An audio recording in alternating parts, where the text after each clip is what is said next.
कल्पना कीजिए एक ऐसे महायुद्ध की जहां हथियार तलवारें नहीं बल्कि एक विशाल पहाड़ था और रस्सी की जगह एक भयंकर नाग।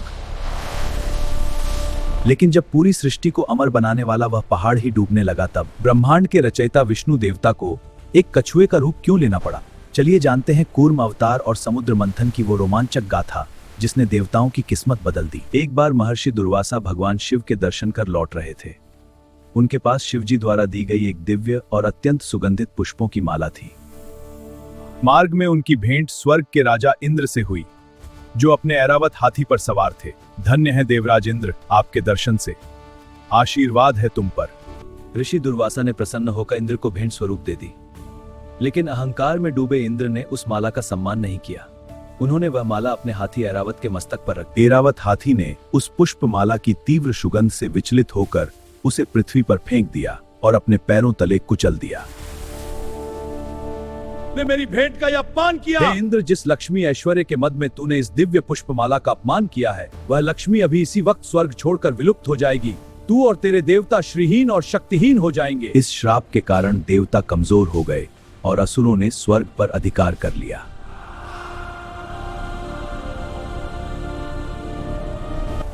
देवताओं, अमृत प्राप्ति के लिए असुरों के साथ मिलकर क्षीर सागर का मंथन करो। यह संघर्ष ही हमारे अमृत दिलाएगा। यह हमारी एकमात्र आशा है। अमृत पीकर सभी देवता अमर हो सकते थे और अपनी खोई शक्ति वापस पा सकते थे। हाँ, यह अमृत हमें अमर बनाएगा। हम अपनी खोई शक्ति वापस पा लेंगे। सारे असुर भी अमृत के लालच में इस कार्य के लिए मान गए। यह हमारी सबसे बड़ी विजय होगी। अमृत को प्राप्त कर हम देवताओं से भी श्रेष्ठ बनेंगे। सभी देवता और असुर ने मिलकर मंदराचल पर्वत को बनाया। नागराज वासुकी को रस्सी के रूप में मंदराचल पर्वत पर लपेटा गया। यह महाकाव्य प्रयास, जिसमें वासुकी ने महत्वपूर्ण भूमिका निभाई, विश्व के संतुलन को बदल देगा। जैसे ही मंथन शुरू हुआ, एक बड़ी समस्या खड़ी हो गई। मंदराचल पर्वत का कोई आधार नहीं था, इसलिए वह धीरे धीरे समुद्र के तल में धंसने लगा। बिना आधार के मंथन असंभव हो गया। सृष्टि के पालनहार भगवान विष्णु ने तब कूर्म विशाल कछुआ का रूप धारण किया। कूर्म अवतार समुद्र के तल में जाकर बैठ गए और मंदराचल पर्वत को अपनी विशाल पीठ पर संभाल लिया। कहा जाता है कि जब पर्वत घूम रहा था तो उसकी रगड़ से कूर्म अवतार को खुजली जैसी अनुभूति हो रही थी, जिससे उन्हें सुख मिल रहा था। कूर्म अवतार की विशाल और कठोर पीठ ने ही उस भारी पर्वत का भार सहा। कूर्म अवतार के सहयोग से समुद्र मंथन संपन्न हुआ, जिससे 14 रत्न निकले। समुद्र मंथन से सबसे पहले कालकूट नामक भयंकर विष निकला।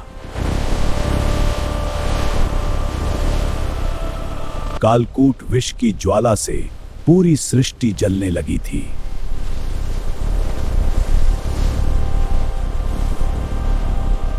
तब भगवान शिव ने इस कालकूट विष को अपने कंठ में धारण किया।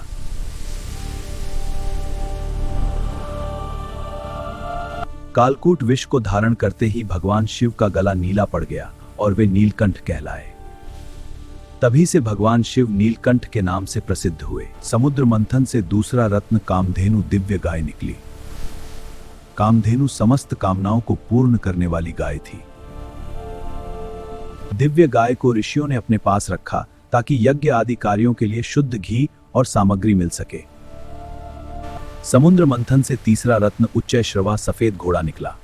यह घोड़ा उड़ने वाला अत्यंत वेगवान सफेद घोड़ा था। इसे असुर राज बलि ने अपने पास रखा था। समुद्र मंथन से चौथा रत्न ऐरावत सफेद हाथी निकला। यह दिव्य हाथी सभी देवताओं में से देवराज इंद्र को प्राप्त हुआ। यह दिव्य रत्न मेरी शक्ति का प्रतीक है। समुद्र मंथन से पांचवा रत्न कौस्तुभ मणि निकला। कौस्तुभ मणि संसार की सबसे कांतिवान मणि थी, जिसे भगवान विष्णु ने अपने हृदय छाती पर धारण किया। समुद्र मंथन से छठा रत्न कल्प वृक्ष पारिजात निकला। यह कल्प वृक्ष इच्छाएं पूरी करने वाला दिव्य वृक्ष, जिसे सभी देवताओं ने स्वर्ग में स्थापित किया। समुद्र मंथन से सातवां रत्न ऐश्वर्य और सौभाग्य की देवी लक्ष्मी प्रकट हुई।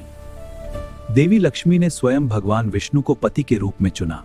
समुद्र मंथन से आठवां रत्न अत्यंत सुंदर अप्सरा रंभा प्रकट हुई। जो बाद में देवलोक इंद्र की सभा का हिस्सा बनी। स्वर्ग में स्वागत है रंभा। धन्यवाद देवराज। समुद्र मंथन से नोवा रत्न वारुणी मदिरा की देवी प्रकट हुई। यह मदिरा की देवी थी हम इसे स्वीकार करते हैं। जिन्हें असुरों ने स्वीकार किया। समुद्र मंथन से 10वां रत्न पांचजन्य शंख प्रकट हुआ। यह विजय का प्रतीक शंख था जिसे भगवान विष्णु ने धारण किया। 11वां रत्न चंद्रदेव भी समुद्र मंथन से ही प्रकट हुए थे।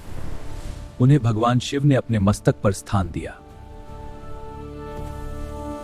समुद्र मंथन से शारंग धनुष प्रकट हुआ। यह एक अत्यंत शक्तिशाली दिव्य धनुष था जो भगवान विष्णु को मिला।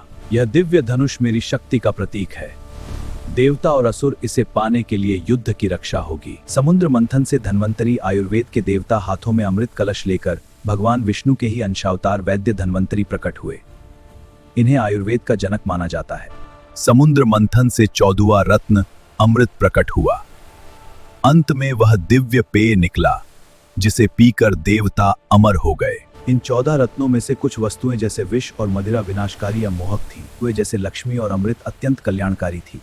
यह इस बात का प्रतीक है कि जीवन के मंथन में हमें अच्छी और बुरी दोनों तरह की परिस्थितियों का सामना करना पड़ता है। यह कहानी हमें सिखाती है कि सफलता अमृत पाने के लिए पहले कठिनाइयों विष का सामना करना पड़ता है और मन के मंथन से ही श्रेष्ठ विचार और गुण प्रकट होते हैं। जब जब अधर्म का बोझ बढ़ा है और सृष्टि डगमगाई है, तब तब नारायण ने आधार बनकर उसे संभाला है।